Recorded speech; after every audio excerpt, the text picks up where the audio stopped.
que es ser un verdadero ministro de Dios. Una de las razones que el pueblo de Dios existe, escúcheme bien, una de las razones que esta iglesia existe es porque hemos sido llamados a ser un oasis en un vasto desierto de mentira y de confusión. Amen. He llegado a la conclusión que la iglesia hispana en los Estados Unidos y alrededor del mundo está en una verdadera crisis. Es una alarmante crisis de falta de sólido conocimiento de la Biblia. Es una triste realidad que un alto porcentaje de cristianos hispanos no leen su Biblia. Se pasan los días y nunca abren la Biblia para leerla. Solo confían en lo que el hombre que está detrás del púlpito les dice y se lo tragan todo. Por lo tanto, hermano, son presa fácil de ministros mentirosos e ignorantes. Esta es una crisis aguda.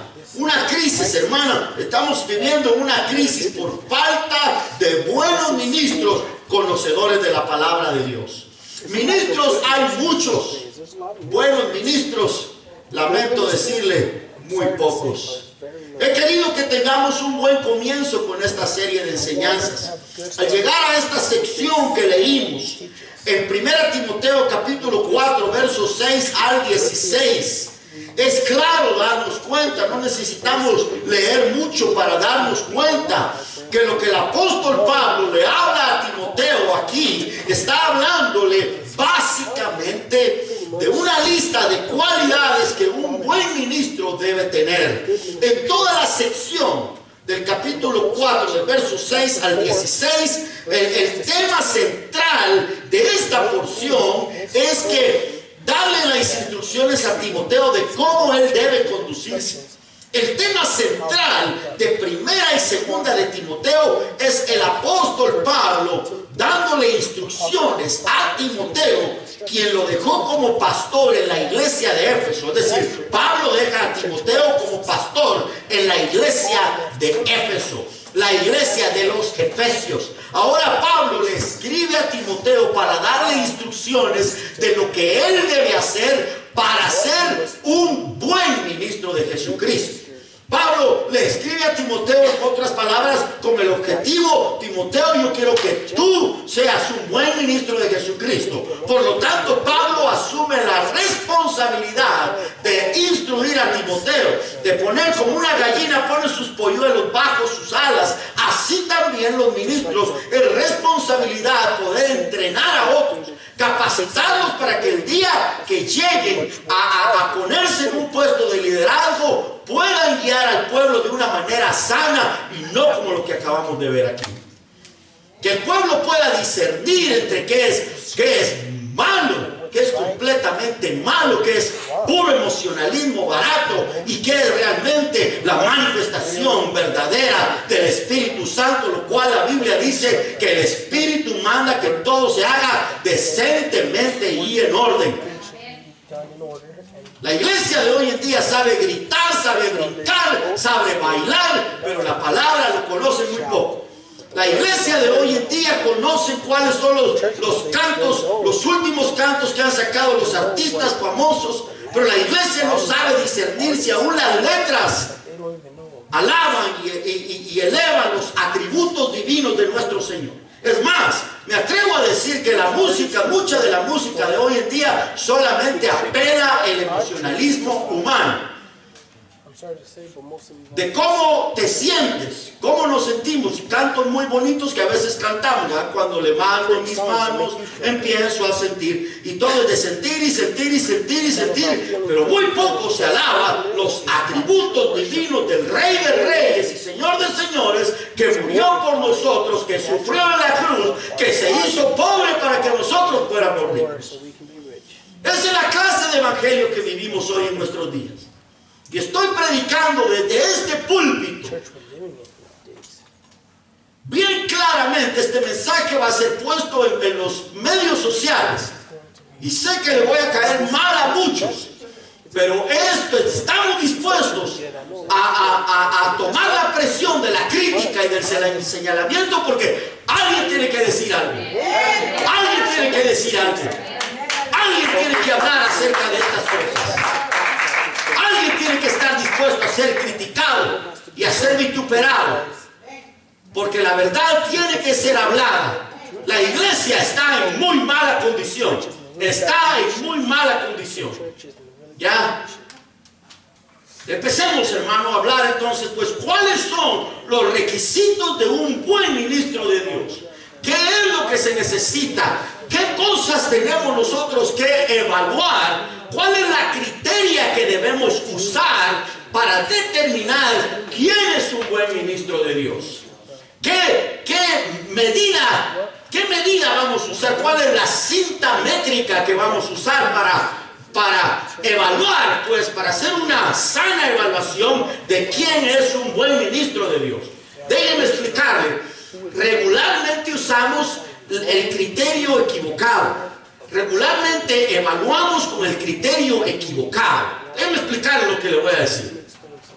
Regularmente decimos, oh, es un buen ministro, es un buen pastor por el tamaño de la iglesia que tiene. Le voy a explicar algo a ustedes hoy, iglesia. Grande no quiere decir saludable. Grande no es automáticamente saludable. Algo puede estar muy grande, pero a la vez puede ser un lugar tóxico de enseñanza. Algo puede estar muy grande, pero no necesariamente quiere decir que es saludable. ¿Ya? Usted puede ver un hombre de 2,5 metros de altura, pero puede estar bien enfermo ese hombre. ¿Ya? Grande no significa saludable. Creemos nosotros la medida de evaluación que usamos, el criterio que usamos de evaluación es porque tiene una iglesia muy grande. Es una medida equivocada. Otro, por los libros que ha escrito. Puede ser que haya escrito muchos libros y todos están bien equivocados. Otros porque este pastor, este apóstol, este nuevo profeta, este hombre carismático sale en la radio y en la televisión. Definitivamente Dios está con él. No necesariamente. No necesariamente. Otro decimos, oh, es un buen pastor porque tiene mucha educación. No necesariamente. Otro decimos, es un buen ministro porque es muy popular. Es popular, todo el mundo lo conoce. ¿Quién no lo conoce? Y como es muy popular decimos, es un buen ministro de Dios. También decimos, es un buen ministro de Dios, es un buen pastor, es un buen predicador porque es muy carismático al hablar. Sabe lisonjear a la gente, sabe caerle bien, cuenta buenos chistes, entretiene a las personas. Eso no quiere decir que es un buen ministro de Dios. Pablo dice, no. Pablo dice, toda esta manera de medir, toda esta manera de evaluar está equivocada. Vamos al capítulo número 3, en el verso 1. Pablo nos da allí cuáles son la manera en que debemos evaluar nosotros los requisitos para los líderes de la iglesia. ¿Cuáles son los requisitos o cuál es la criteria que debemos usar? El criterio que debemos usar para evaluar quién es un buen ministro de Dios. O cuáles son los requisitos que debe tener un buen ministro de Dios. Capítulo número 3, verso 1 al 3 dice así, yo se lo leo. Palabra fiel, si alguno desea el obispado, buena obra desea, pero es necesario que el obispo sea irreprensible, marido de una sola mujer, debe ser sobrio, prudente, decoroso, hospedador, apto para enseñar, debe tener la cualidad de poder agarrar una porción de la Biblia y explicarla, de ponerla expositivamente. Esas son las cualidades de un buen ministro de Dios. No dado el vino, no pendenciero, es decir, no peleonero, no codicioso de ganancias deshonestas, sino amable, apacible, no avaro. Debe ser una persona pues que no hace del evangelio un negocio. Es lo que tenemos hoy en nuestros días, que se ha hecho del evangelio un negocio. La gente no le importa si la verdad es predicada en los púlpitos, siempre y cuando que ven un montón de gente. No importa que lo que se diga, la cosa es atraer personas. La cosa es atraer personas. No me importa si van a ser edificados, lo que vamos a hacer es ponerles aquí un montón de porristas para que los alegren todos y que todos salgan contentos el domingo, independientemente si es verdad o no lo que se está predicando. Pueblo de Dios, cuando Pablo dice aquí que si alguno desea obispado, esta palabra viene del griego que quiere decir episcopos. Es decir, de una persona que va a tener el cuidado pastoral. Una persona que siente el llamado de Dios, el cuidar pastoralmente a un pueblo. Eso es ser un obispo. O episcopos habla de aquellas personas que han sido puestas en la iglesia, llamadas por Dios, para ejercer liderazgo dentro de la iglesia, para poder guiar al pueblo pastoralmente. Aquellas personas que asumen esta responsabilidad, Pablo dice, es necesario que sea sobrio, que sea prudente. Es decir, las normas, las cosas, los requisitos, las cualidades que Pablo está hablando aquí, deben ser las normas, el estándar que debe usar todo pastor para poner a alguien en el liderazgo. Esto es claramente lo que la Biblia habla, que son las cosas que un pastor debe ver en alguien para ponerlo al frente.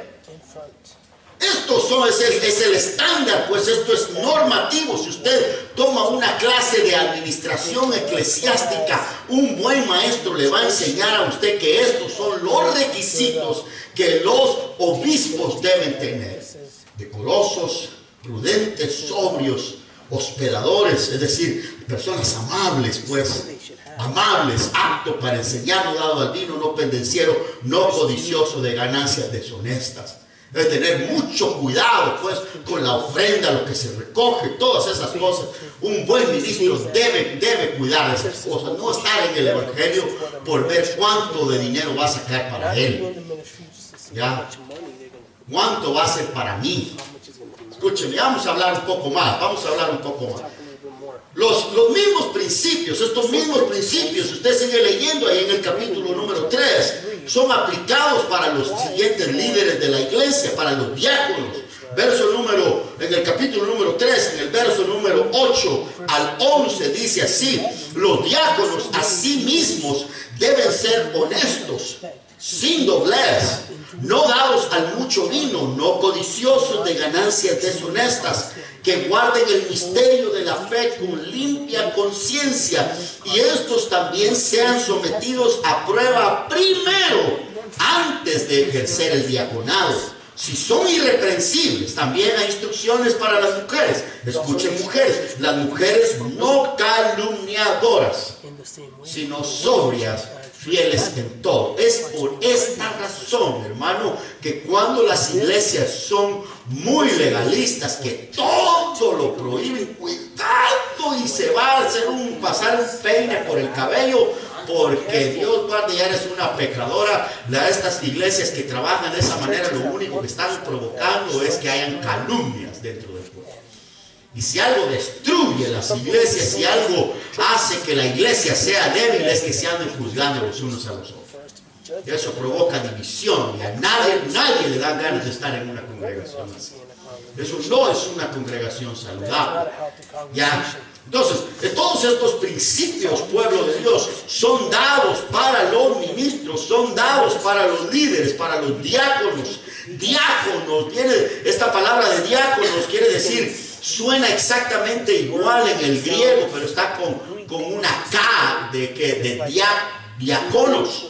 Diáconos quiere decir servidores. Todas las personas que sirven en la iglesia son llamados, pues, a ser diáconos. O en otras palabras, todos los que son llamados al diaconado es porque son llamados a servir en la iglesia.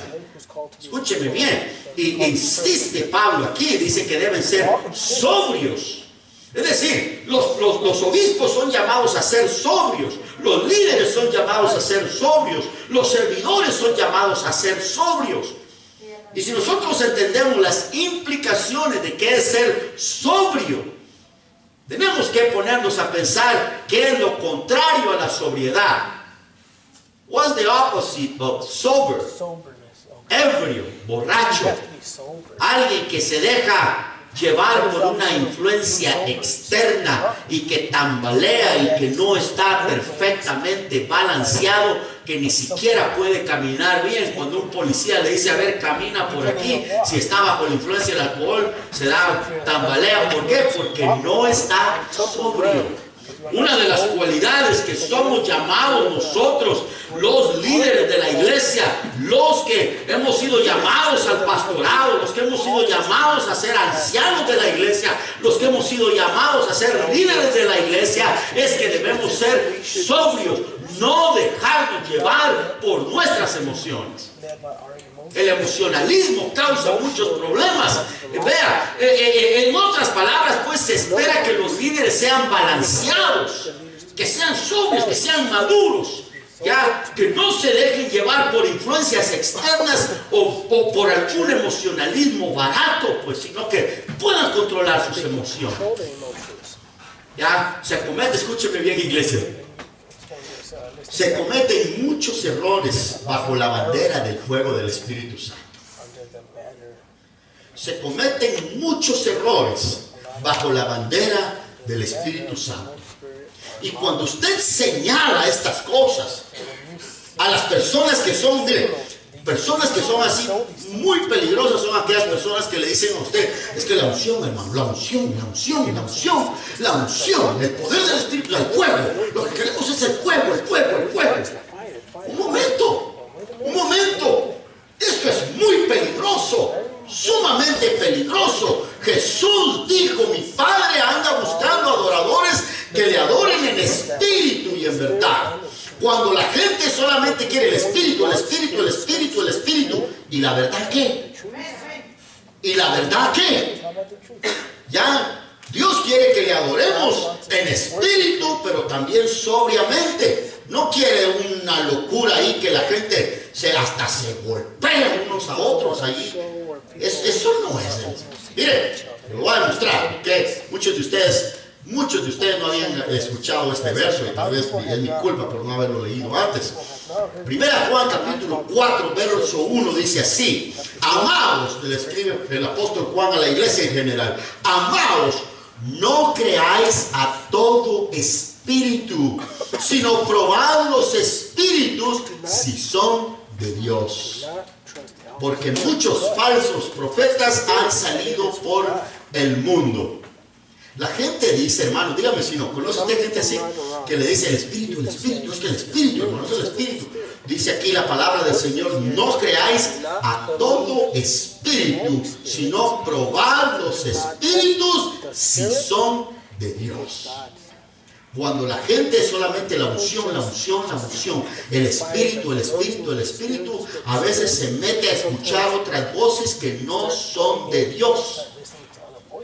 Y se mete en un área muy peligrosa, porque como no le importa la verdad, no le importa lo que dice la Biblia, solo es la unción, la unción, la unción, el espíritu, a veces resultan escuchando otras voces. Si no, ¿por qué cree usted que el apóstol Juan o Dios tuvo cuidado aquí por medio de Juan al hablarnos que debemos probar todos los espíritus, porque no todos son de Dios? Terrible verso, ¿no? Terrible verso. Pero usted le predica esto a las personas que dicen la unción, se ofenden, se enojan. ¡Ay, cuidado tú! No niegues el mover, no señales, no blasfemes contra el Espíritu Santo, porque ese no necesariamente es el Espíritu Santo. Entonces, si la Biblia nos manda a nosotros a examinar, a probar los espíritus, ¿cómo cree usted que debemos probar los espíritus? ¿Cómo? Con la palabra del Señor. Amén. Si escuchamos una voz rara por medio del púlpito, vea, usted tiene que examinar aún lo que yo le digo. Es su responsabilidad. ¿Qué tal si yo un día le digo otra onda ahí rara, no? Ya es su responsabilidad verificar lo que yo le digo. Iglesias que no son saludables. Mire, tenemos este problema en el pueblo hispano. Tenemos este problema en el cristianismo de hoy en día, que está en crisis, que creen todo, confían mucho en el hombre que está detrás del púlpito. Todos se lo creen. ¿Y por qué? Como es más sencillo decir, oh, pues usted está más cerca de Dios. El pastor, él está casi cerca de Dios, está más cerca. Entonces ahí andan venerando al pastor, y el pastor abusa de eso y deja que la gente lo adore a él. Pues cuando su trabajo no es acercar a la gente a él, sino que la gente se acerque a Cristo Jesús. ¿Ya? Ese es el trabajo de un pastor, que la gente tenga una mejor relación con Cristo Jesús. Por supuesto, él debe ser ejemplo. Él dice aquí que debe tener cuidado de su conducta. Él debe ser un ejemplo, debe ser una fuente de inspiración para los demás. Si alguien quiere estar en el ministerio pero no le importa ser de inspiración a los demás, entonces debe verificar si realmente Dios lo ha llamado al ministerio.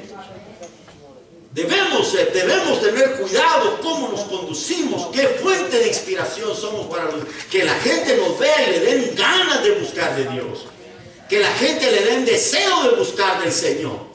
Pero eso no nos llama a nosotros a abusar del privilegio que Dios nos ha dado y abusar pues de la buena voluntad de las personas y decirle cualquier tontera que se me ocurra con tal de que la gente me haga favores a mí. Pastores que hacen eso detrás de los púlpitos están abusando de la posición que Dios les ha dado. Están abusando de la gran responsabilidad que Dios puso en sus manos. Sigamos adelante pues. Hay que probar los espíritus si son de Dios. ¿Por qué? Porque muchos falsos profetas han salido por el mundo. Muchos falsos profetas han salido por el mundo. Sigamos ahí en el capítulo número 13, en el verso número 15. Pablo le da un tremendo encargo a Timoteo y le dice: esto te escribo, Timoteo, aunque tengo la esperanza de ir pronto a verte. Mire pues, esto te escribo, Timoteo, aunque tengo la esperanza de ir pronto a verte, pero por si tardo, le dice, sepas cómo conducirte en la casa de Dios, que es la iglesia del Dios viviente. Y describe allí Pablo qué es ser una iglesia del Dios viviente. En la iglesia del Dios viviente, dice Pablo, es una columna y baluarte de la verdad. ¿Qué es la función de una iglesia? La iglesia debe ser una columna sólida, un baluarte donde se predique la verdad, no el emocionalismo. Es cierto que uno se emociona cantándole al Señor, pero no es eso lo principal que debemos hacer, sino predicar la verdad de las Escrituras. Columna y baluarte de la verdad. Ese es nuestro trabajo, predicar la verdad. Esto está en el verso número 15. Otra implicación que nosotros encontramos aquí, escúcheme bien, pueblo, es que la función principal de la iglesia, la función principal de los ministros, la función principal de un buen maestro es predicar y enseñar la verdad. Y le voy a contar algo aquí en testimonio. Han habido ocasiones, han habido que viene la tentación a mí cuando leo la porción de la Escritura que Dios ha puesto en mi corazón y digo, me raspo la cabeza y digo, ay, pero con eso ya le estoy viendo la cara a los hermanos, la cararota larga que me van a poner, ¿ya?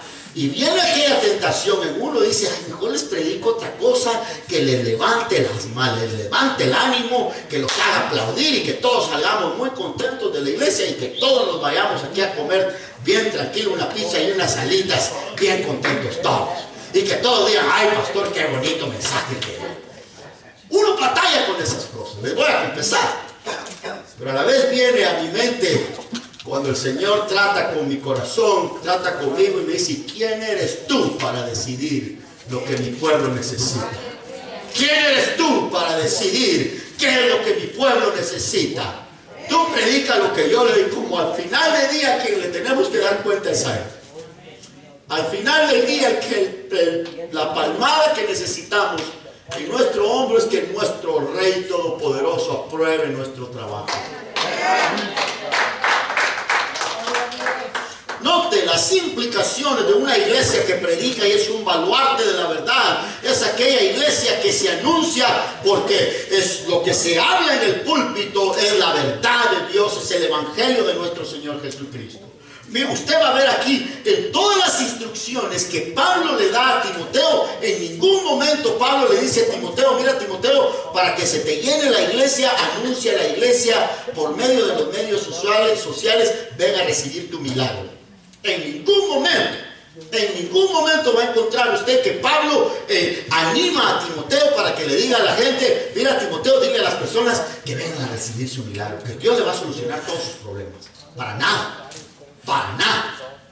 Eso es lo que vivimos hoy en nuestros tiempos.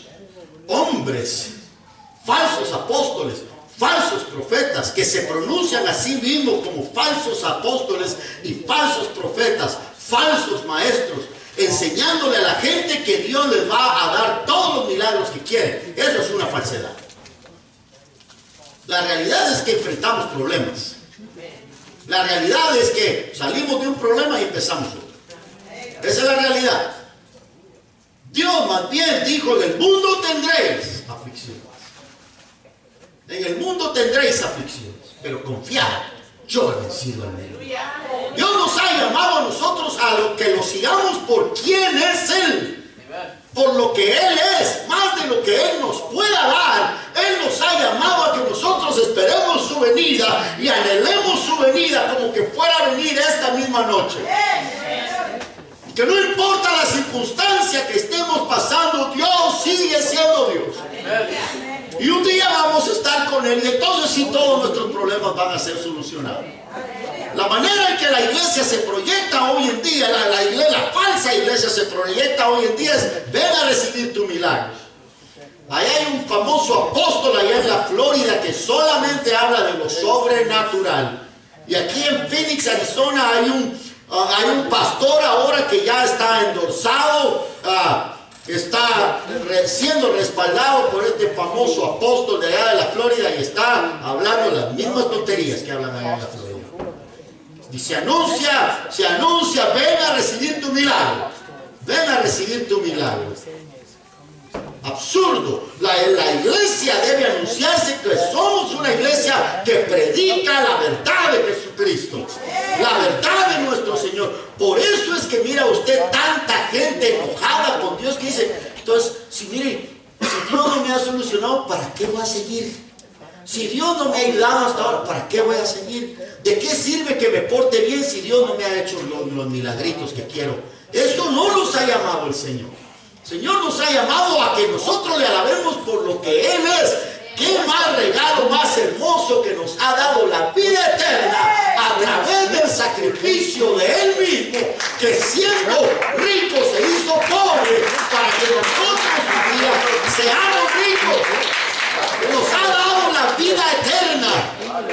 La vida eterna. ¿Cuándo va a ser el tiempo que la iglesia va a empezar a valorar esto? Que Él murió en la cruz para que nosotros podamos un día estar eternamente con Él. Pero pareciera que para la iglesia de hoy eso no es suficiente. Queremos más milagros y más milagros y más milagros, menospreciando el trabajo de nuestro Señor Jesús en la cruz del Calvario, clavado allí, jadeando, todavía diciendo: Padre, perdónalos porque no saben lo que hacen. Un buen ministro de Jesucristo. ¿Qué es ser un buen ministro de Jesucristo? Un buen ministro de Jesucristo se alimenta de la palabra de Dios. Eso es un buen ministro de Jesucristo. El verso que leímos, capítulo 4, verso número 6, 1 Timoteo. Si esto enseñas a los hermanos, serás un buen ministro de Jesucristo. Si enseña ¿qué? Si enseña las cosas que observamos antes. Si enseña a sus líderes a que busquen al Señor. Si enseña a sus líderes a que sean sobrios. Si enseña a sus líderes a que no se dejen llevar por un emocionalismo barato. Si anima a sus líderes a que estudien la palabra del Señor. Si esto enseñas a los hermanos, serás un buen ministro de Jesucristo. En otras palabras, Pablo le dice a Timoteo: Timoteo, tú necesitas aprender que ministros hay muchos, Ministros hay bastantes por todo el mundo, pero buenos ministros, Timoteo, son aquellos que ponen en práctica estas cosas. Si esto enseñas a los hermanos, Timoteo, serás un buen ministro de Jesucristo, nutrido con las palabras de la fe. ¿Qué es ser nutrido con las palabras de la fe? Que se alimenta balanceadamente, que se alimenta saludablemente, que él se pone a sí mismo como un canal para recibir la palabra del Señor, la revelación que ha estado escrita aquí por miles de años. Hoy en día existen hombres que creen haber descubierto cosas que no se han descubierto en 2000 años de cristianismo. Se atreven a decir cosas que Dios me reveló, cosas que, imagínense, que en 2000 años de cristianismo no se habían descubierto, pero ellos proclaman haberlas descubierto. Cosas que no están en la palabra del Señor. Entonces, un buen ministro de Jesucristo se alimenta de la palabra del Señor, nutrido con las palabras de la fe y de la buena doctrina que ha seguido. Segunda Timoteo capítulo 2, verso 15. Un buen ministro, fíjese bien, un buen ministro toma con mucho cuidado la responsabilidad de lo que va a enseñar. Lo voy a decir otra vez. Un buen ministro de Jesucristo toma con mucho cuidado y responsabilidad lo que va a enseñar.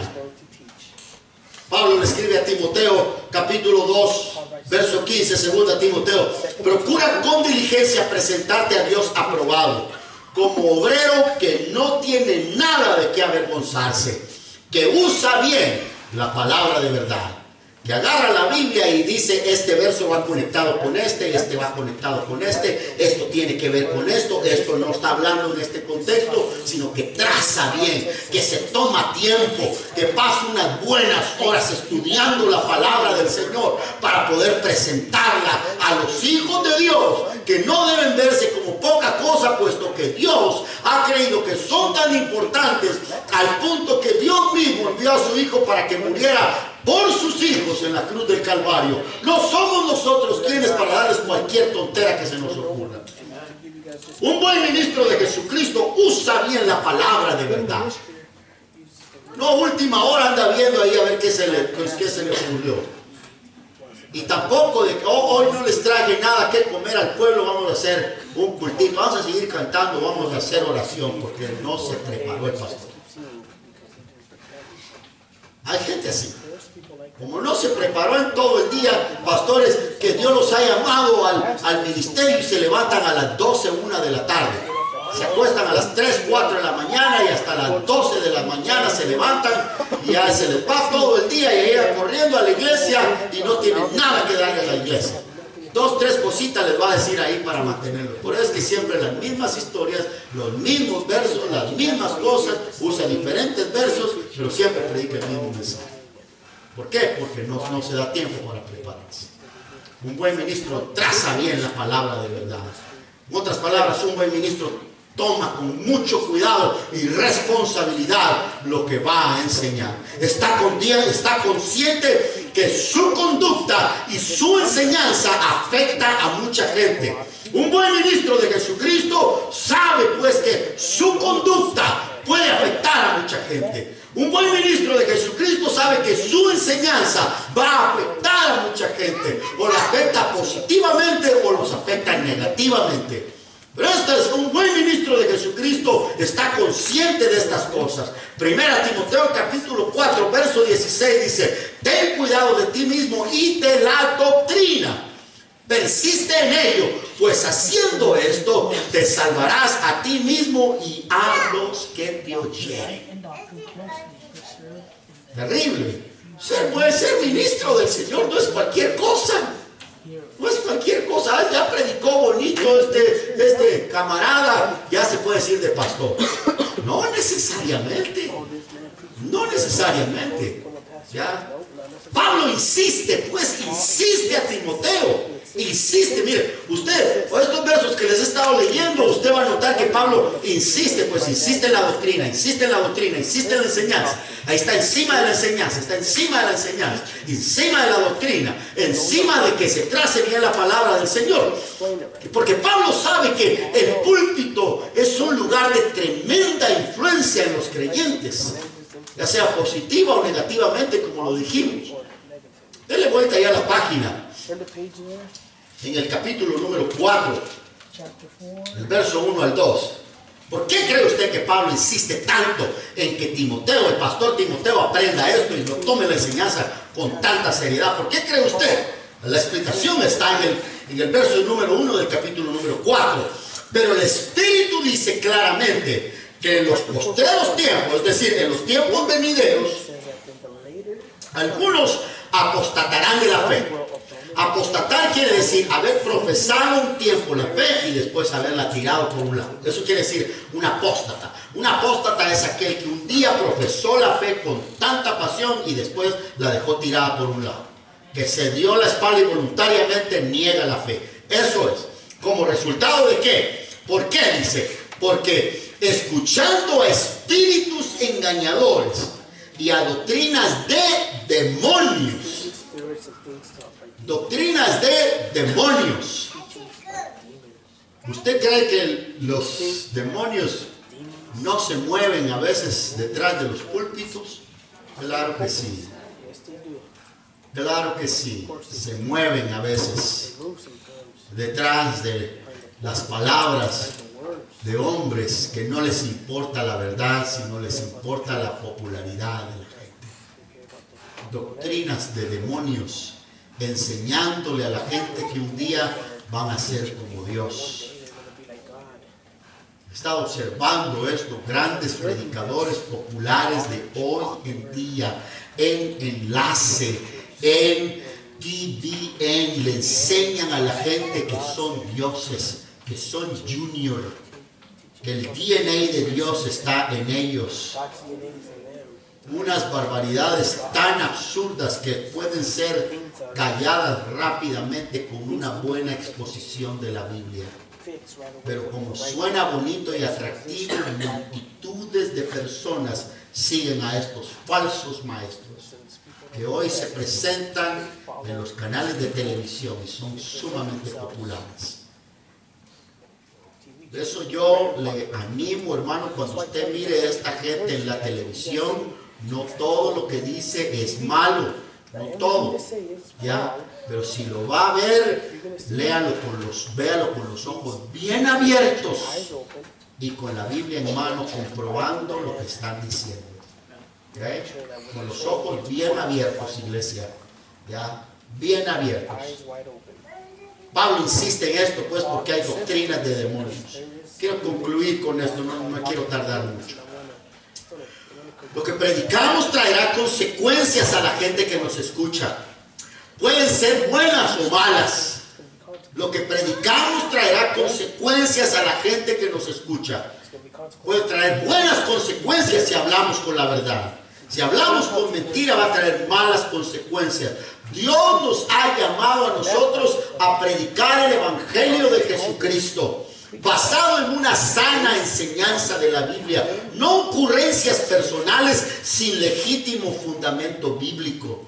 El buen ministro de Dios es responsable de comunicar la Biblia a los creyentes, pero no podemos pasar por alto, escúcheme bien, la responsabilidad de los buenos ministros es comunicar la Biblia a los creyentes. Pero tampoco vamos a pasar por alto la responsabilidad individual de cada creyente de aprender a leer la Biblia todos los días, para no ser presa fácil de tanto lobo rapaz disfrazado de oveja que anda ahí afuera. No podemos pasar por alto la responsabilidad de cada uno de leerla diligentemente. También, hermano, de verificar con Biblia en mano lo que se predica, si está bien fundamentado en las Sagradas Escrituras. ¿Cómo la ven? Ahí les va un poquito más. El 18 de noviembre de 1978, algunos de ustedes se acordarán, yo lo recuerdo como si hubiera sido ayer. El 18 de noviembre de 1978, en la isla de Guyana, Jim Jones ordena la muerte de más de 300 niños. 918 miembros de esta secta de Jim Jones se suicidaron obedeciendo la voz del mandato de su líder al tomar cianuro. Se suicidaron todas las personas. Yo recuerdo esto como si hubiera sido el día de ayer. Yo nací en el año 68, tenía 10 años, cuando recuerdo a mi papá agarrando el periódico, el encabezado del periódico, con filas y filas de muertos. La gente creyó al mandato de Jim Jones, un falso profeta, que les dijo: nos tomamos este veneno y vamos a ver a Dios. Y los mismos padres les dieron el veneno de cianuro a sus hijos. Más de 300 niños fueron muertos en ese tiempo. Luego 918 de esos feligreses agarraron el veneno y se lo tomaron. Por favor, hermanos, entendamos la tremenda influencia de los líderes religiosos. Por favor, entendamos la condición de la religiosidad que se vive en el mundo entero. Las ideas tienen consecuencias, las falsas ideas, las falsas enseñanzas traen consecuencias hasta de muerte a las personas. Es por esta razón que Pablo le dice: Timoteo, predica la verdad. Si haces esto, te salvarás a ti mismo y salvarás a los que te odian. Jesús respondió, último verso. Jesús respondió allá en Juan capítulo 14, verso 23. Responde a la multitud de gente, responde a las personas. Y dijo Jesús, lo puso sencillo. Dijo el Señor Jesús: el que me ama, mi palabra guardará.